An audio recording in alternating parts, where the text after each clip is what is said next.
Raiden, are you receiving? We're still here. How's that possible? The AI was destroyed. Only GW. Who are you? To begin with, we're not what you'd call human. Over the past 200 years, a kind of consciousness formed layer by layer in the crucible of the White House. It's not unlike the way life started in the oceans 4 billion years ago. The White House was our primordial soup, a base of evolution. We are formless. We are the very discipline and morality that Americans invoke so often. How can anyone hope to eliminate us? As long as this nation exists, so will we. Cut the crap! If you're immortal, why would you take away individual freedoms and censor the net? Jack, don't be silly. Don't you know that our plans have your interests, not ours, in mind? What? Jack, listen carefully, like a good boy.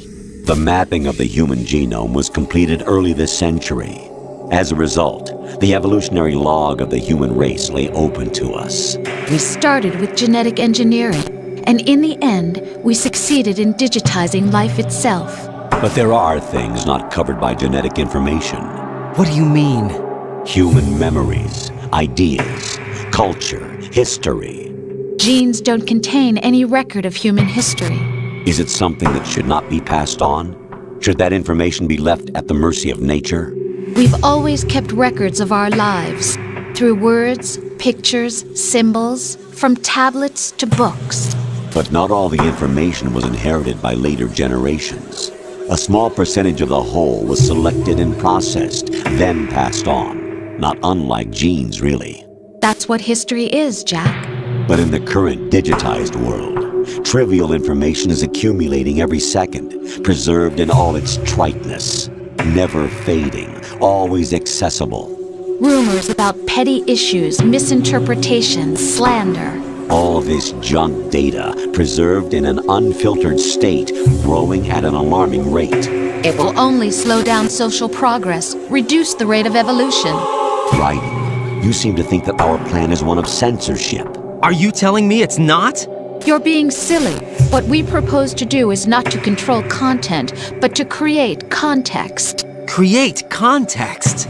The digital society furthers human flaws and selectively rewards development of convenient half-truths.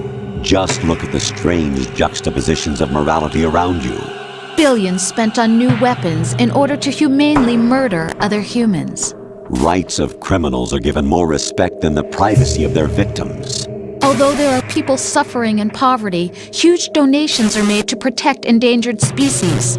Everyone grows up being told the same thing. Be nice to other people. But beat out the competition. You're special. Believe in yourself and you will succeed. But it's obvious from the start that only a few can succeed. You exercise your right to freedom, and this is the result. All rhetoric to avoid conflict and protect each other from hurt. The untested truths, spun by different interests, continue to churn and accumulate in the sandbox of political correctness and value systems. Everyone withdraws into their own small gated community, afraid of a larger forum.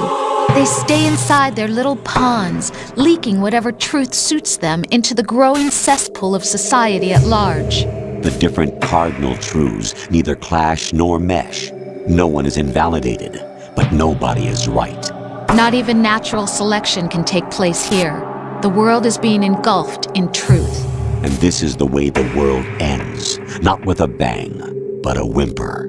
We're trying to stop that from happening. It's our responsibility as rulers. Just as in genetics, unnecessary information and memory must be filtered out to stimulate the evolution of the species. And you think you're qualified to decide what's necessary and not? Absolutely. Who else could wade through the sea of garbage you people produce, retrieve valuable truths, and even interpret their meaning for later generations? That's what it means to create context. I'll decide for myself what to believe and what to pass on. But is that even your own idea? Or something Snake told you? That's the proof of your incompetence right there. You lack the qualifications to exercise free will. That's not true. I have the right Does something like a self exist inside of you? That which you call self serves as nothing more than a mask to cover your own being.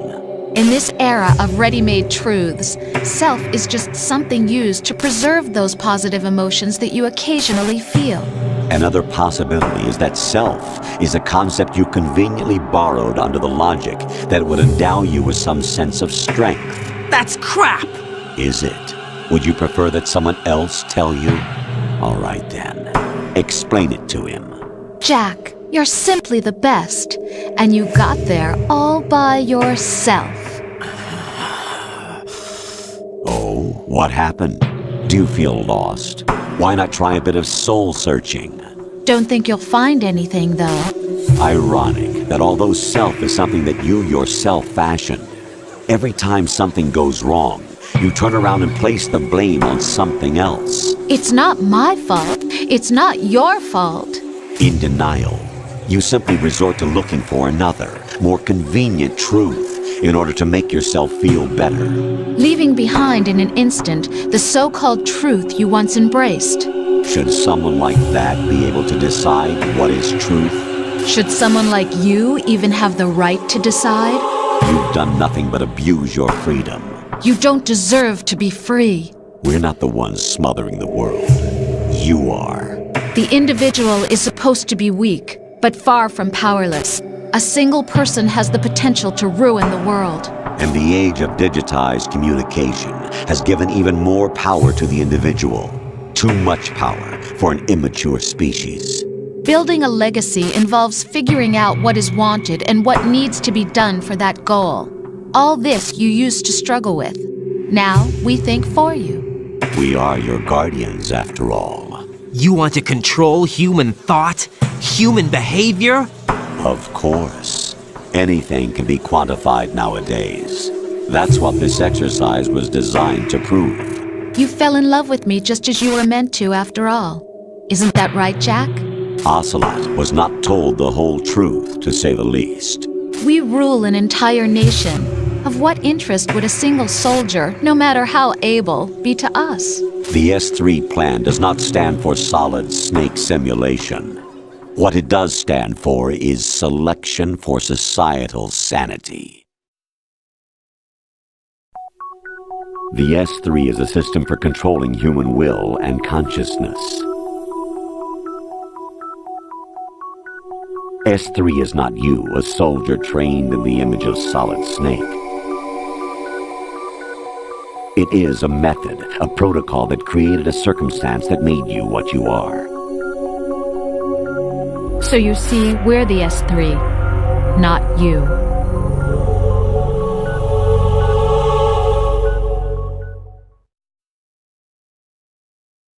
What you experienced was the final test of its effectiveness. That's crazy! You heard what President Johnson said.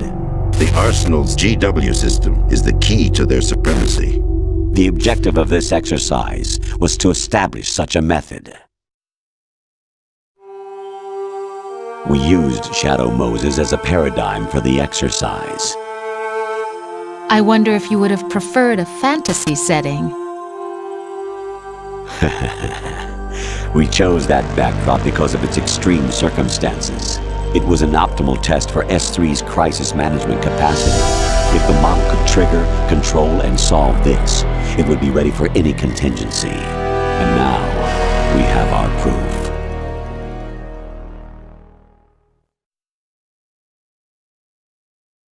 Raiden, there are also reasons behind your selection. Solidus raised plenty of other child soldiers. Do you know why we chose you over them? It was because you were the only one who refused to acknowledge the past. All the others remember what they were and pay for it daily. But you turn your back on everything you don't like. You do whatever you like, see only the things you like, and for yourself alone. Yes, Rose can attest to that. You refused to see me for what I was. I lied to you, but I wanted to be caught. You pretended to be understanding, to be a gentleman. You never made a conscious attempt to reach out to me. The only time you did was when I gave you no choice but to do so. I was just trying not to... What? Trying not to hurt me? Dear, the one you were trying not to hurt was yourself. Avoiding the truth under the guise of kindness is all that you did. It occurred to you to do nothing but look out for yourself. Even if you claim that it was for my sake, that feeling was nowhere to be seen. In the end, everything was for your sake. I was never part of the picture. Exactly right. So you see, you're a perfect representative of the masses we need to protect. This is why we chose you. You accepted the fiction we've provided, obeyed our orders, and did everything you were told to. The exercise is a resounding success. Didn't I tell you that GW was still incomplete? But not anymore, thanks to you. Your persona, experiences, triumphs, and defeats are nothing but byproducts. The real objective was ensuring that we could generate and manipulate them. It's taken a lot of time and money, but it was well worth it considering the results. I think that's enough talk. It's time for the final exercise. Raiden, take Solidus down. Think again. I'm through doing what I'm told. Oh, really? Aren't you forgetting something? If you die, my child dies. The termination of vital signals from your nanomachines means the death of Olga's child. Not to mention the death of Rose. She's wired the same way. Rose, does she actually exist? Of course I do, Jack. You have to believe me. Damn! It will be a fight to the death. Solidus at least wants you dead. We will collect the necessary data from this last fight. Then we'll consider the exercise closed. So, Jack the Ripper, will it be Solidus, the Patriot's creation, or you, Solidus's creation? Our beloved monsters, enjoy yourselves.